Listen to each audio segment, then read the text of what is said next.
Well, we're a third of the way through the year, almost a third of the way through the year, and it's been kind of a weird year. You wouldn't have thought, based on what went on in 2024, that we'd be in this place in 2025. I think even in 2024, we knew there was a Final Fantasy set coming, and we thought it would do as well as Lord of the Rings, or almost as well as Lord of the Rings, but Lord of the Rings was king, right? There were some people who knew that, Final Fantasy was, way more popular than Lord of the Rings, or they knew that people who like Final Fantasy have deeper pockets than people who have Lord of the Rings, or at least a desire to empty those deeper pockets. But we didn't really see this coming, at least until maybe we got an inkling near the end of 2024 because of what was going on with Pokemon and the meteoric rise of surging sparks, and the first time in a while that people couldn't get Pokemon boxes. They, for about 2 years or more, they were able to get whatever Pokemon boxes they wanted for well under MSRP, barely above distributor cost, and nobody wanted it at that point. And this is a word to the wise: when nobody wants something, maybe that isn't because it's not good. Maybe that's because people just like to do what other people do. And maybe you should start to think about doing things that you want to do and ignoring what other people want to do, right? Anyway, 2025, even at that point, there was no, I don't think there was any talk at the end of 2024 that this is what 2025 was going to be like. Certainly not with Magic, and I don't even think with Pokemon. Like, people were excited about Prismatic Evolutions, and people were getting tons and tons of pre-orders. And people were not expecting the allocation of Prismatic Evolutions. And then that is kind of what set the tinder ablaze at that point in time. And Magic itself had been recovering, and Foundations did well, and Bloomborough had done well before that, and I guess Ixalan was okay, and Wilds of Eldraine, and Karlov Manor did terribly. So, like, Magic was a mixed bag at that point in time. But then we get to Tarkir on the heels of Final Fantasy, and no one expected Tarkir to do what Tarkir did. And that, I guess, made people sit up and make, kind of decide things were different. Kind of like maybe how Twilight Masquerade disappearing in the middle of 2024 made people sit up and say maybe Pokemon's hot again and move money into that. And then I think for the first time, the two markets started to, I guess, not be parallel and not necessarily converge, but that there was a porous membrane that had been broken in between them, and now, scalpers, resellers, investors, collectors, that kind of stuff were passing back and forth between them at a much higher rate than they had before. And I don't know whether this is what will continue to happen in the future. And maybe, I think that even back when they first came out, when Magic first came out, or when Pokemon first came out, there was more of a, because back then, when collectible card games came out, people played collectible card games. They weren't married to one collectible card game. I'm not going to play this other card game. I'm not even going to try it. No, that wasn't necessarily a thing. It was just like, if the collectible card games suck, they just stop playing it. So they would usually just get a starter deck and decide, does this game suck or is it good? And so then when Pokemon came out, I think that a lot of people who were into Magic were also into the Pokemon when it first came out.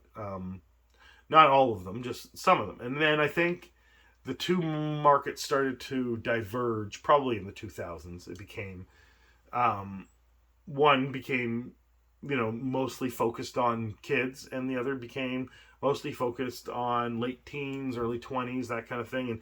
And both had kind of seen sharp downturns in their revenue and their sales. So I think that there's a wall started to separate them, and you had Pokemon people and you had Magic people, and they did not meet, and they didn't share in each other's hobbies. Although, you could tell when I guess when you see people bring in their collections, you can tell this that people have both Pokemon cards and Magic cards. Not everybody. Like I'd say a good 25% of both Pokemon collectors or people with a collection to sell and someone with Magic to sell has both Pokemon and Magic, and then a smaller percentage of them have something other than Magic and Pokemon.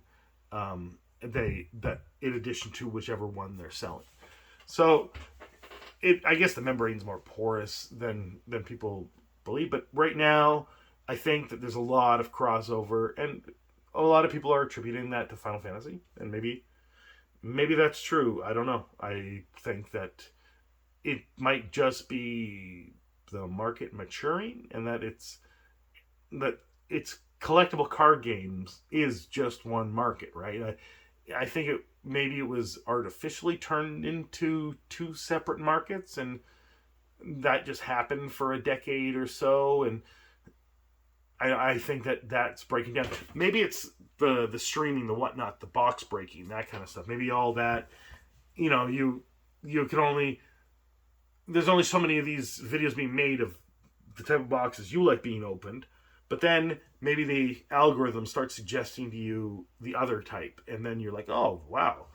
Especially when you get collector boosters from Magic, or you see like, you know, huge hidden EX chases from Pokemon or whatever, and then you start to get interested in those, and maybe we're just, the different card games are now seen as not an exclusive game that you play, but now you can collect these and play those, collect those, invest in these, collect those, whatever. And I think that's beyond how bullish everything has been throughout 2025 and how crazy the sales have been and the prices going to the moon, and there not being enough product for everybody, and now there's no standard boosters in stock, or there's less of them in stock, and it's hard to get just the regular versions of the cards by opening a booster because the boosters aren't around. And then with Pokemon, things just disappear immediately, and then the prices rise.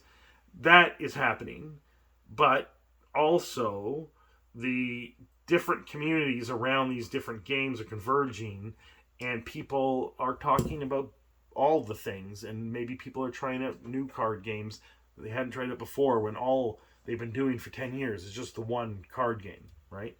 Whether it's the collecting, the playing, the investing, or whatever it is they do with it.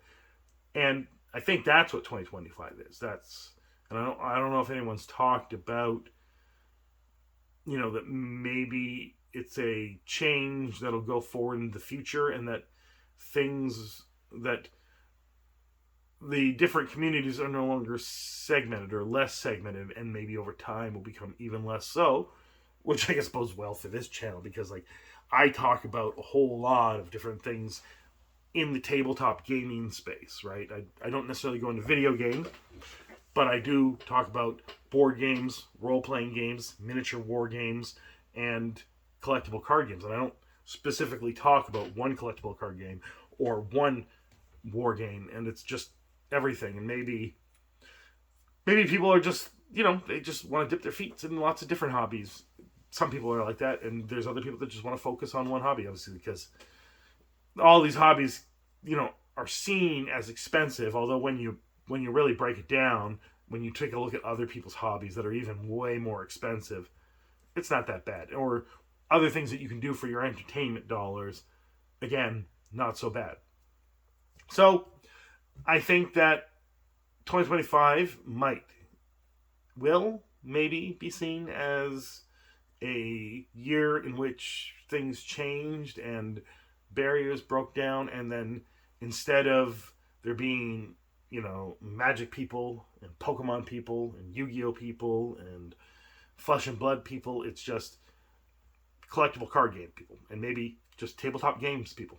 And I think maybe that's what that'll be. I don't know. What do you think? Let me know in the comments below. Have a good day.